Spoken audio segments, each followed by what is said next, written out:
Hey, shalom, shalom. All right. Before I get started, I'm gonna give all the glory. Give me 1 second. Slakia. All right, shalom.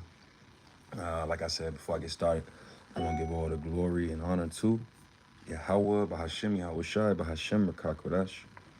Double honors unto my apostles and elders of great millstone. Peace and safety to all the sincere Akim that's out here pushing this word in truth and in all sincerity. Shalom. All right. And I want to do this very quick lesson. I'm gonna try to knock out several today. I had a pretty busy week this past week, so I really wasn't able to do as many lessons, or if, in this case, any lessons for that matter. So I'm trying to catch up as well. So, but this first one, or this lesson I'm working on as we speak on, is Lil RT is a demon and needs to be erased off of the planet, basically. I'm trying to be clean with my words, you know. But if you're not familiar, he's a little, I'm not sure his confirm of his age. I think he's either 7 or he's 9, which doesn't make it any better. But he's a quote unquote up and coming rapper. And if you're familiar, you've seen him over social media, you've heard his songs. If not, then, you know, we'll show a little bit of him.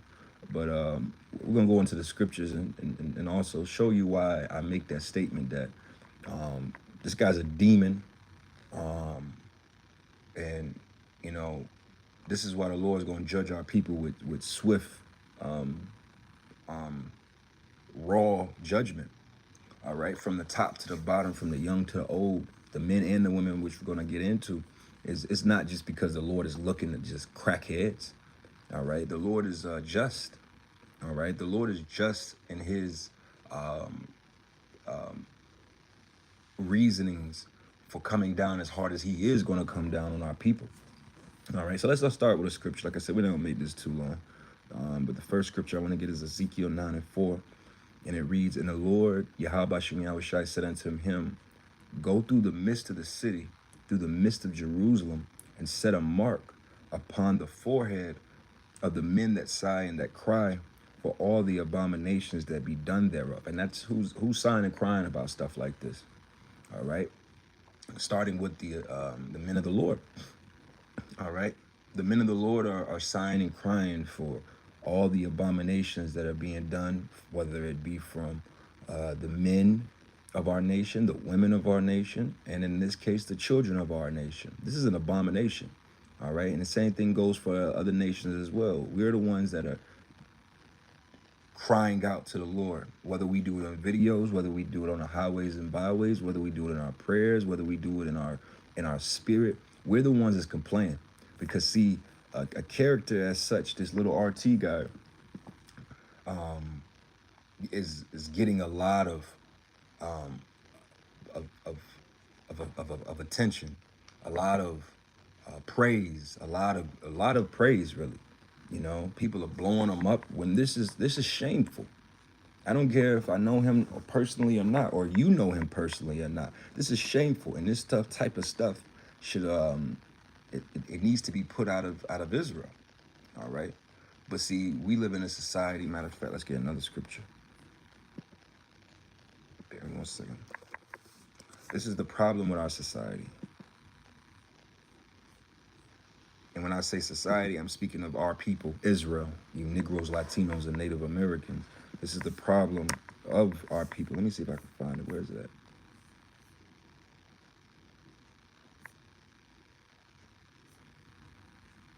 Yep, this is Isaiah 5:20. And it reads, "Woe unto you that call evil good and good evil, that put darkness for light and light for darkness, that put bitter for sweet and sweet for bitter." And that's what this represents. This is a great example of something that is evil being put in the light or in a place of good. All right, this is not a good child. Like I said, if you look at the so-called black community, or when it comes down to it, when a child out here is gifted mentally, or he's a smart boy or a smart girl or very intelligent, very thought-provoking, those elements, they get clowned. All right, they get defeated early on, you know. And if you have any level of education, you experienced this. When I was a little boy myself, it was niggas. You know, oh, you talk like a white boy because, but then you learn as you get older. It's not how you sound, it's how you actually speak. See, what you learn with black culture is to actually be black in the black community. You got to be a demon. You got to be a demon. You got to be ugly. You got to be stupid, right? If you're not any of those things, then they're gonna question your blackness or your black card, or you ain't real, you ain't black, this, that, and the third.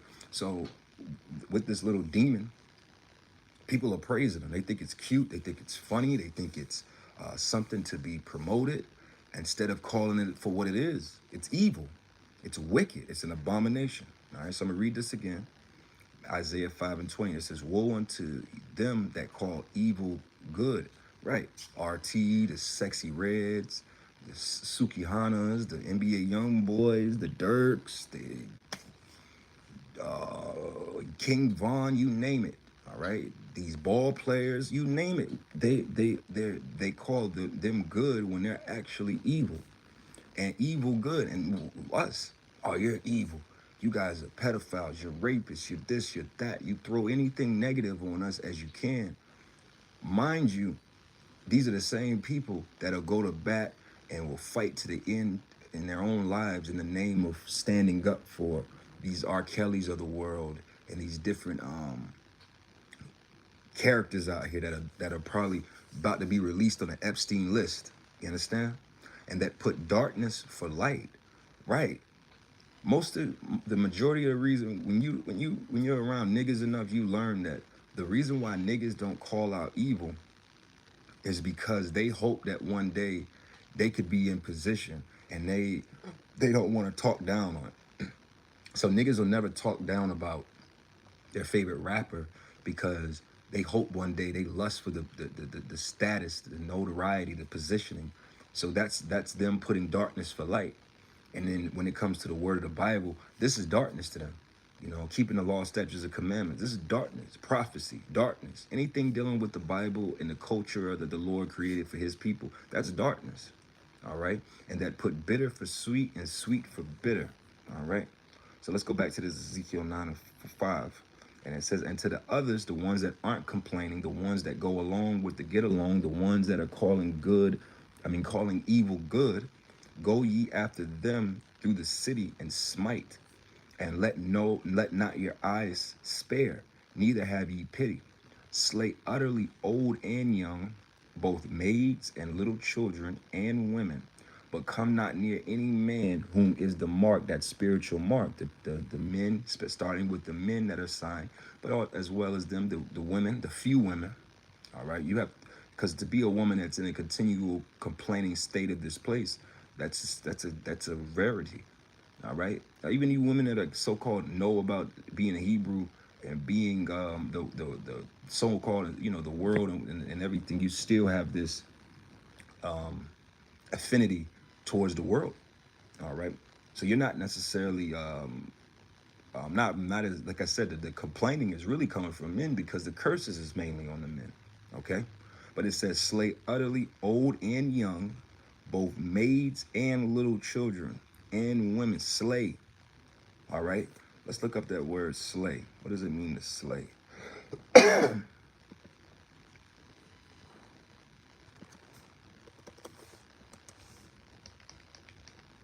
give me 1 second.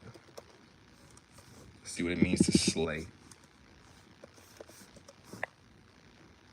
All right, slay, the etymology of slay, Middle English, slain, strike, beat, strike so as to kill, commit murder, to smite, strike, beat, also kill with a weapon, slaughter.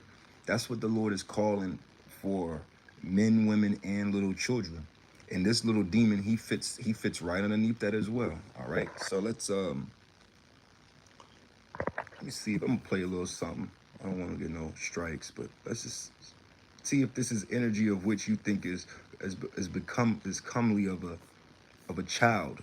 Would you want your 8-year-old or your 7-year-old to act like this? Would you want to live next to a little nigga like this? Would you want your son or your daughter to be in a class with a little nigga like this? You gotta ask yourself these things. And if you have any sense, the answer would be absolutely no. All right?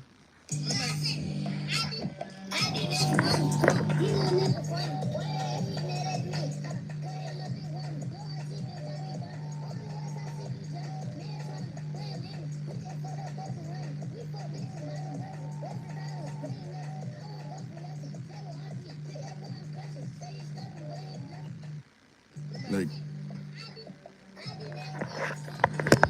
and like I said, that I don't gotta play no more. You get the gist of who this character is or what he represents, the language that he's using, how he's speaking. You know, this is not this is not a child. All right, this is not a righteous example of a son. This is a demon. All right, let's see. Let's get a few more scriptures. We're gonna close up here. Let's get one. Get a few more. One of my favorites. Let's go to Wisdom of Solomon. Wisdom of Solomon 5, I believe. Is it 5? No, 4. Wisdom of Solomon 4 and 1. And it says, better is it to have no children and to have virtue, for the memorial thereof is immortal, because it is known with Yahweh by Hashem Yahweh Shai and with men. When it is present, men take example at it, and when it is gone, they desire it. It weareth a crown and triumpheth forever, having gotten the victory, striving for undefiled rewards. But the multiplying brood of the ungodly shall not strive. And when you look at the state of our people, the majority of the multitude that is born is ungodly. All right, it's the basically you could say 2/3 of all of our people are wicked according to the scriptures. So they just continuously multiply. They they're like roaches, straight up. You know, the 2/3 are like roaches. You know, you got women that are in the hood with 6, 7 baby daddies and 18 kids. You got drug dealer, ain't shit niggas out here with a bunch of women and a bunch of kids and all kind of shit going on out here. Demons, all right? They're the ungodly, all right? Nor take deep root from bastard slips, nor lay any fast foundation. For though they flourish in branches for a time, all the kids, that's the branches represents, like a family tree, the branches, the spreading out. Though it says, though they flourish in branches for a time, yet standing not fast, they shall be shaken with the wind. Right, what is that wind? That same wind, that's off, I didn't mean to close that. That same wind is the wind spoken of. Let's just get it real quick. Let's go to, what is that, well, was one in Revelation 7, dealing with holding back the 4 winds. That same wind, I want to say it's Jeremiah 51. Nope, Jeremiah 51:1, and it says, thus saith the Lord, behold, I will raise up against Babylon and against them that dwell in the midst of them, that raise up against me a destroying wind. And who's the main ones raising up against the Lord as outside of Esau? The ultimate Babylonian. The ultimate Babylonian is you niggas. All right? The 2/3 of our people are the greatest Babylonians to ever walk on the planet Earth. They're the greatest Americans to walk on the planet Earth. They're the greatest. They're demons. Okay? So the Lord is, like we say, the Lord is raising up this destroying wind against Esau and the other nations, but really, the Lord is coming to smoke you 2/3. He's gonna turn all of you niggas into a 2/3 pack. All right? Because you're ops to the Lord. You're not righteous sons and daughters. All right? You're unrighteous, wicked demons that need to be put out of your misery. All right? So let's go back to this Wisdom of Solomon 5. Oh no, Wisdom of Solomon 4 and 5. And it says, the unperfect branches shall be broken off, the their fruit unprofitable. See, this little demon, which is not just him, it's plenty of these little poo shiesty mask wearing niggas from the ages of 5 and 6 all the way up to 18 that ain't worth a goddamn thing. All right? They're unprofitable. They're worthless. They're not like I said, when and a lot of people may hear this or may not, or some people that do hear it may be like, that's messed up, that's a child, he could change, this, that, and the third. That feeling, I get it. I get the feeling of wanting to have mercy towards children, right?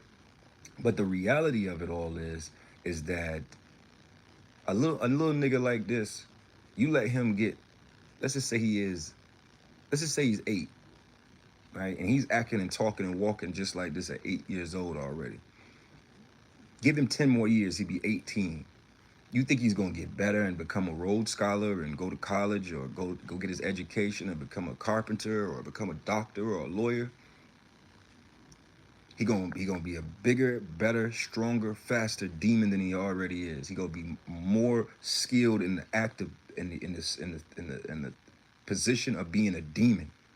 That's why the Lord, I get why, like I said, for people that don't understand, they get all emotional and butthurt when you talk about women and children. But the reality of it all is the Lord is going to eradicate this type of nigga spirit out of the planet Earth. And the main ones that is affected with that nigga spirit is women and children. Be offended, all right? And it says, for children be and not ripe to eat, yea, meat for nothing. They're good for nothing. A lot of these children are good for nothing. The children, the boys, the girls, they ain't worth a goddamn thing. You got a bunch of little girls out here. Like the same thing, they showed a teacher in kindergarten that was showing some kids and they were singing Sexy Red. They were just singing the song. And I'm like, now imagine that, like I said, the Lord allowed them little 5, 6, 7, 8-year-old little girls to grow up to be 18, 19. You think they're going to be wholesome, meek, shamefaced little girls to becoming young women? Or are they gonna be the next generation of hood rats, finessing niggas and stealing from niggas and being in the streets, twerking on them headlights and shit? So the Lord gotta come and put an end to it, from the men, the women, and the children. Period. All right. So it says, for children begotten of unlawful beds are witnesses of wickedness against their parents in their trial. And that's what it is too, man. A lot of these children out here born, they came out of, I said this and I'm gonna say it, we're adults here, keep it real. This is how nasty it gets when you start dealing with these subject matters. Is a lot of these children out here were born in the midst of their mother having a train ran on them. That's how fucking foul and disgusting this world is. A lot of these children were born in the act of your mother and the father going to a sex club and being swingers, or going down to Miami. You hear it is the mother. Your mother was down in Miami for Memorial Day weekend, basically giving that box to whoever would take it, free of charge. This is the reality. Like I said, you could be clutching your fucking pearls and shit, man. We live in a foul, disgusting world. And as the scriptures say, children begotten of unlawful beds. A lot of children out here are created in the act of adultery. And I'm not talking about the adultery of the fact of the women of our nations are not virgins. We're not dealing with virgins. I'm talking about the simple fact of a man laying with a woman, knowing goddamn well that woman is married with children. You got a lot of that going on, man. Why is it that you have Maury in these shows that are paternity testing shows and things became a major thing in the last 10 to 15 years? Because why? You got a lot of children out here who think their father is who they think it is, and their father is not who it really is. Father is somebody in the family. Father is, you thinking you the father whole goddamn time. It's somebody in the woman's family, somebody at a job, somebody off of a trip. And that's just the reality of it all. Don't believe me? Go do a TikTok search of paternity. Go look at all these judge shows. It's paternity clauses is a major thing. All right. And that's why a lot of women out here are anti-mandatory paternity testing at birth, because that leave a lot of women shaken up if they just got it out the, you know, put the truth out there at the very beginning. Like, man, you're not the father. What the fuck? That's the truth, man. Okay. So let me go from there to where else I want to go. Let's see.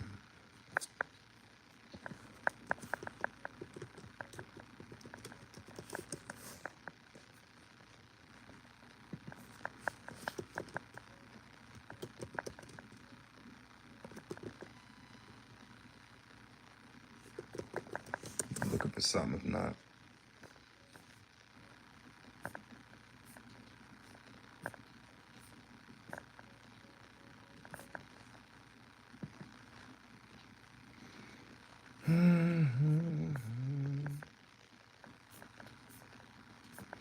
let's see.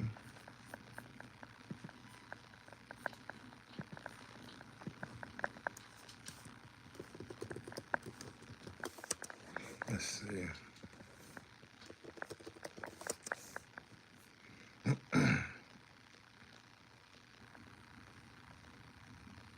Deuteronomy 21 and 18, and we'll close up after this. It says, and if a man have a stubborn and rebellious son, which will not obey the voice of his father or the voice of his mother, and that when they have chastened him, will not hearken unto them. And that's damn near the majority of these little boys and girls, man. All right? Because this devil, the so-called white man, has injected himself so deep into the midst of our households and our families that you can't, as a man, you can't you can't discipline anybody in your household for that matter. You can't jump on your woman's ass for being going off. You can't jump on your children's ass for going off. All right. The internet is in the midst of your household. The government's in the midst of your household. Your job's in the midst of your household. These schools are in the midst of your household. All right. So everybody out here, damn near 99. I really want to go as far as say that 90% of these children are bad as fuck, man. I live around the corner from a middle school.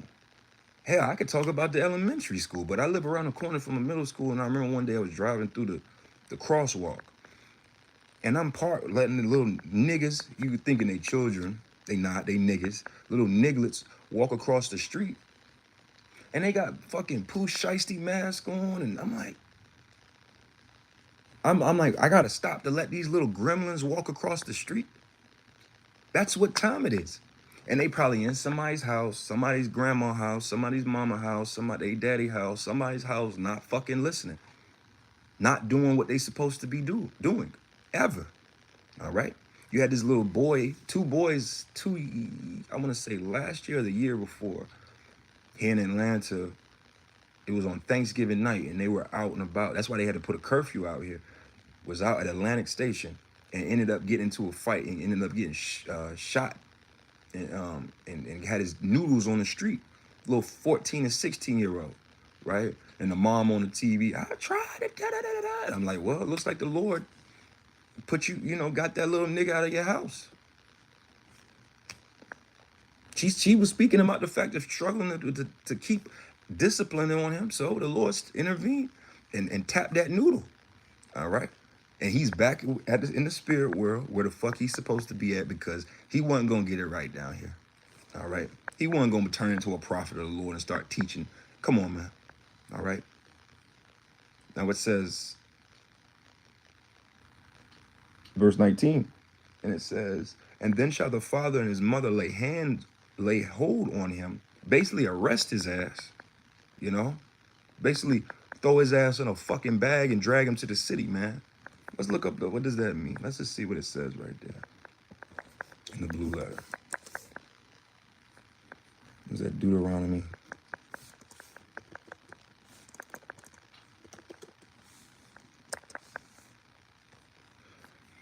Come on now. Give me 1 second.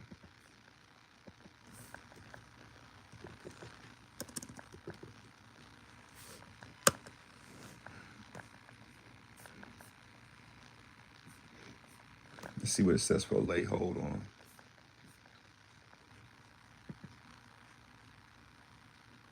Yeah. Strong's H8610. It looks like it's tapas, right? I believe. I'm not too strong with the Assyrian, but tapas. And it says to catch, to handle, lay hold, take hold of, seize, to lay hold on, arrest, seize, arrest, catch. Right, because you know he might be sneaking around knowing that the judgment's on his ass. So you might literally have to wrangle his ass up. Because you got to understand, when he know that the next step is you taking him to the city and putting his ass to death, you think he just, all right, I'm going to go out with honor. A coward dies 1,000 lives, but a man only dies once. I'm going to die. I'd rather die on my... Like, get the fuck out of here, man. They had to catch his ass. They arrested him. Here it is. So your parents would come and arrest your ass, right? And it says, and then shall his father and mother lay hold on him, arrest his little badass, and bring him unto the elders of his city and unto to the gates of his place. And they shall say unto the elders of the city, this our son is stubborn and rebellious, and he will not obey our voice. He is a glutton and a drunkard. And all the men of the city shall stone him with stones that he die. And they shall put away evil from among you, and all of Israel shall hear and fear. And that's what I was looking for, but in another place. That's the point, is this type of evil got to be put away. Because see what happens. This is the cycle that they keep us in with this. Little niglet boys like this, the little girls are infatuated with. They love him. They think he's cute. He has charisma and, you know, character and spunk and all that extra goofy shit. And then they go for it, right? And then what is the other boys that aren't like that? They try to mimic that or recreate that energy because they see what? This is what women like. So then it keeps us in this continual cycle of the little gremlins and gremlets leading the pack of what is desirable amongst our people. This evil needs to be completely put out of our nation, and it will be. All right, when the Lord bring that judgment on this place, that we're not gonna have little RTs in the kingdom of heaven. We're not gonna have little kings and baby CEOs and all these little demon nigga children. We're not gonna have sexy reds in the kingdom. Okay, none of that shit's gonna make it out of this place. It's all gonna burn in that lake of fire. All right. Hey, so with that, I want to go ahead and close this up. I want to give all the glory and honor to Yahweh, Ba'Hashem, Yahweh Shai, Ba'Hashem, Kakwadash. Hey, double honors unto my apostles and elders, a great millstone. Shalom. And shalom to everybody that tuned in and put scriptures in. Thawada again. Shalom.